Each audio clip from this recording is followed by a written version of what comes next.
mu kiseera kino Nakataso byeddwa gy'agenda okudda bw'atu n'alajjanya minisita w'ebyettaka Bettina Misango Kamya okuyingira mu nsonga ze kubanga buli waddukira tayambibwa. Abali mu gavumenti nsaba bannyambe. Minisita w'ebyettaka Betty Kamya nsaba onnyambe. Ndi mukazi bukazi ndi nnamwandu ate nnyina abaana n'abazzukulu nnyinako ne bempeerera. Oyimiriza omwami ono kunsendawo okungoba weewange we yansanga. Okwogerako ne bayiga ku lukomo lw'essimu ategeeza ng'ensonga zino bwe ziri mu kkooti era nga balinze ensala ya mulamuzi. Eno tulina kkooti era kirina egamba. Naye nze simuwasamiganga kamwa simugamba nti vaawo bwe yaloopa ne tugenda mu kkooti kyegamba nze kirinze okutuukiriza. Kati aveewo sobola dda nti abeerewo. Naye nga sinti amajambi nti ali awo nti tumugoba paawo tuli mu mateeka. Ate omusuubuzi Paul Ngobi n'abakozi b'awanjagede bekikwatako okubayamba ku Swaibu mu biruuse ndi bwakalyambuzi mu disitulikiti y'e Mukono gwe balumiriza okwekobaana ne mutabani we Nasibu Mulindwa okwonoona ebintu bya Ngobi ebusaabulamu Wakiso. Kayimani we kalyambuzi azze ne mutabani ne bakafanyira ekifo kyange okusiikira ebikomando byaffe ku makya esaawa emu mpaka kati abakozi bange babaggaliddeyo bakubyeko ekibaati banfuiriza sente zange. Ngobi ategeezezza nti baludde nga bagulana ne mubiru ng'ono muliraana we bwe basalagana ensalo ensonga nazitwalewo ssentebe w'ebusaabala Stephen Ntuyo naye akubidde poliisi y'ekibiri kyokka n'etabayamba. Tukubidde mubiru okubaako kyatangaaza ng'essimu tagikwata nga ye mutabani we Mulindwa ategeezezza bw'ati. Bw'obikoze weebalire ddala genda mu maaso munnaayi. Amyuka omwogezi wa poliisi mu Kampala n'Emiyaano Luku Osigire awabudde Ngobi okwekubira endulu ku poliisi endala. Ensonga zaabwe za ttaka basobola ogenda aibe ekate ku poliisi oba ekibuli mu ofiisi y'ebyettaka basobola obanga bagonjoola ensonga. Bo abalimi b'ebinazi e Kalangala basisinkanye okwekuba mu ttooki okulaba engeri gye batambuzamu omulimu gwabwe. Abadde minisitiri w'obulimi obulunzi n'obubi Vincent Babulanga Kisembejja azinkanya abalimi b'ebinazi n'abakuutira okuwala okwesa ssente za SACCO yaabwe okugula ebintu ebimu okusobola okuwala okusuula ekibiina kyabwe. Timugenda mu bintu biwanvu timuteekamu expenditure nnene mugikendeeze era nze ku lwange ku mutima omulungi mbasaba bajeti eno gye mukoze expenditure muddeyoko.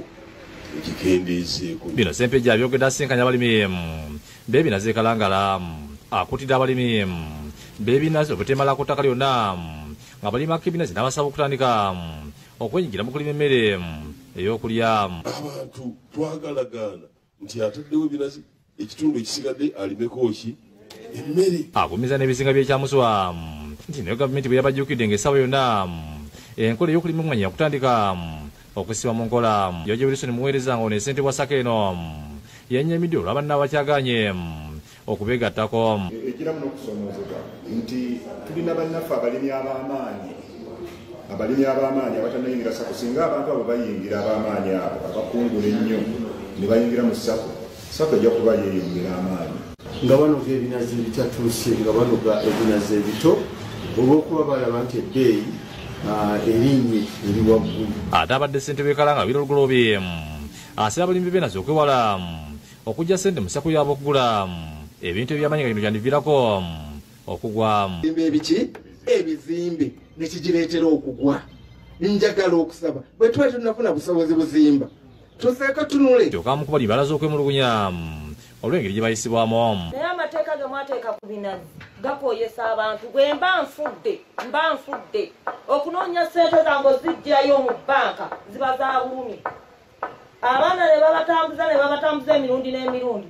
Ebyo nga biti abasomesa ba siniya mu disitulikiti y'Bukomansi Bini Kalungu bamaliriza okutendekebwa mu bukudde obw'ensomesa empya New Curriculum nga bakuliziddwa okugyetanira nti eyamba abayizi okwetandikirayo emirimu.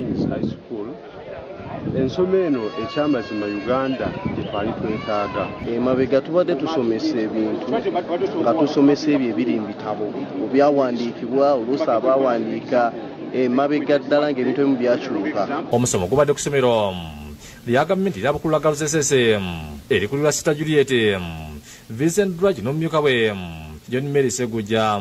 Sister Dwaju ne Segujja agenda gavumenti ebawole ku bbula ly'amazzi ng'abatera ku tanka n'engogo. Essomero lino ngeri gye liri erya gavumenti okusaba okukulu kwerina eri bakama baffe baba basobola okutudduukirira ku nsonga y'amazzi okulaba nti tufuna tanks netukola water harvest ku bizimbe bino kijja kubanga kijja tukolera ddala bulungi nnyo. Omusomo gugadde awakulira ebyenjigiriza e Kalungo David Balemukazi abalabudde obuteesa amateekateeka za gavumenti nga abasomesa gavumenti etukoledde omulimu gw'otusomesa kyembasaba bumuddeyo mu masomero ate nammwe musomese bannammwe. Somye kikulu nnyo kubanga kiri vocational nti omuyizi ne bw'aba akomye mu kibiina tugeze ekyokusatu asobola okujja amagezi mu kibiina n'agateeka mu bulamu bwe obwa bulijjo era aba asobola okweyimirizaawo. Ajibitwaka Kironde ne Ssenawulya baagala ine bakusakidde eggulu eno Lwabukadde TV. Ate mu kaweefube w'okuyamba abalimi okufunamu ebyo bye bakola ab'ekibiina ky'obwegassi baakubakwatizaako okulaba nga basitula embeera zaabwe n'okufunamu ebyo bye bakola. Bagenda kubawola ensimbi ku magoba amatono ddala kati nno nga basasula bamaze okufulumya bye bakola. Akulira Nazigo Sako Mustafa Mutebi agambye nti abalimi b'e Kayunga abasinga balima kasooli wabula nga bangi ku bo baviiramu awo olw'ensonga nti badondolwa abasuubuzi olw'okuba nti bo ng'abalimi tebalina busobozi kumwongerako mutindo ng'okumukubamu obuwunga n'okumukolamu emmere y'ebisolo.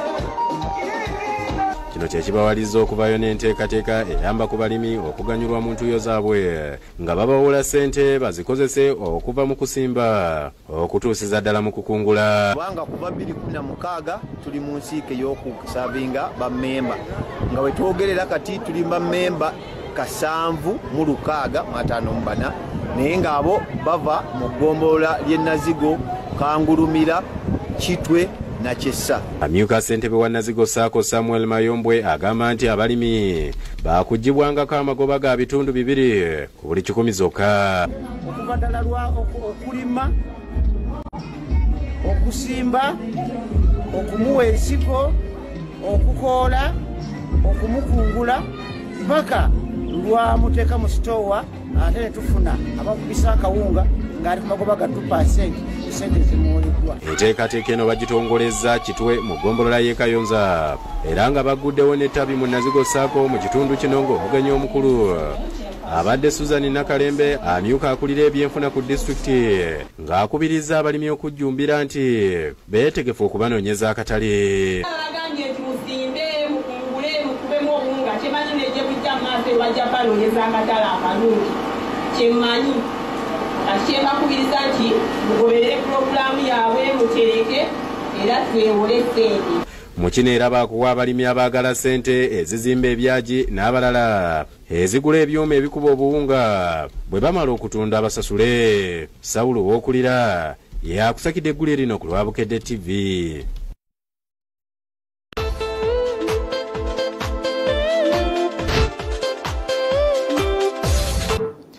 Mu by'emizannyo omuzannyo gw'omupiira ogumanyiddwa nga Fiso guno gwe gumu nno ku mizannyo egyongera okujjumbirwa ennyo abavubuka buli lunaku olukedde kati nno buli lwa mukaaga bangi beeyiwa ku kisaawe eky'Old Kampala Sports Arena okuzannya omupiira guno mpozi n'okuwagira ttiimu zaabwe mu mpaka zino eza Fiso Super League.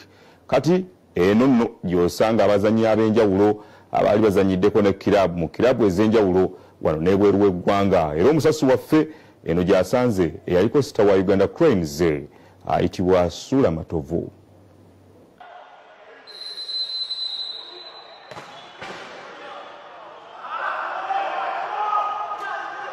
Sula Matovu y'omu ku bazannyi abato abali basigawanye mu kukyanga kapiira wano mu ggwanga nga mu 2010 yali atandise okuzannyira Uganda Cranes ng'omupiira ogw'ensimbi aguzannyidde mu mawanga ag'enjawulo omuli Ethiopia, Iraq, Sudan, South Africa ne Oman.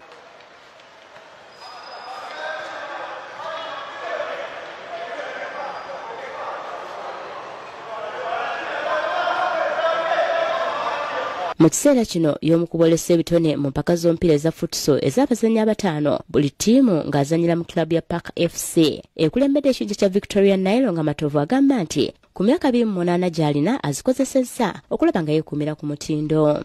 No, apparently omupiira nkyazanya active football naye olwokubanga where I was playing to take lockdown, so league neumula. That was Oman. League neumula, and naino komao to keep fit. Nezanyira mu timu yange no ya Park FC. Ezanya futsal, yeah. So normally I've been here nga tuzanya nabo, to training nabo. So nensubira nti engage erimu intensity yokuduka here and there. I'll keep fitness. Yeah.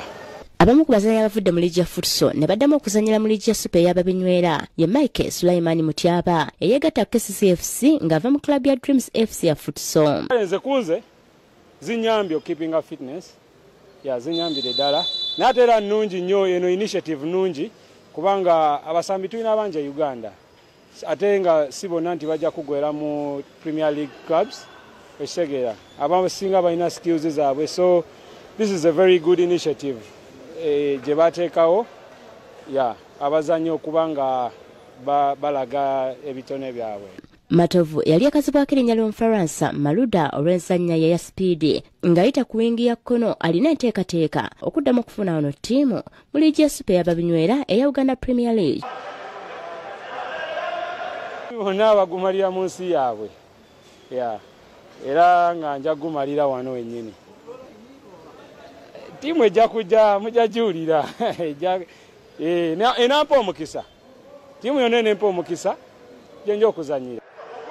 Olw'okuba alina ekirooto ekiddamu okuzanyira ku liigi y'ababinywera, Matovu agamba akyalina essuubi okuddamu okuzanyira ku Uganda Cranes. Era ng'omusambi yenna nkyali fit, tondaba? So no mukisa ogwo gubaawo era ngu embracing. Tewali kiganye. Just time. Time yokka. Ku mpiira gizannyiddwa leero mu liigi ya futsal Super League mu kiseera kya World Kampala Sports Arena mu kibinja kya Victoria Nile, Park FC ekubiddwa Sinaje FC ku ggoolo 4-2. Kisenyi FC ekubye Kikabowa FC ku ggoolo 2 ku bwereere. Mu kibinja kya Albert Nile, Mengo FC ekubye KJT FC ku ggoolo 4-3 ate Aideno Sosa FC emeza Big Talent FC ku ggoolo 6-3.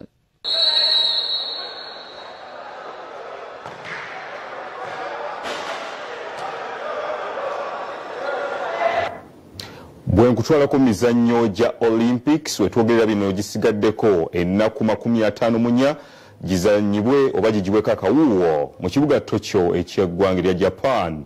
Leero tutunuulidde omu ku bakafulu mu kuzannya tena ono ye Roger Federer nga wa myaka 39 era akyaluubirira kuwangula mudaali gwe ogusookera ddala ogwa zaabu ku mutendero gwa singles mu Olympics.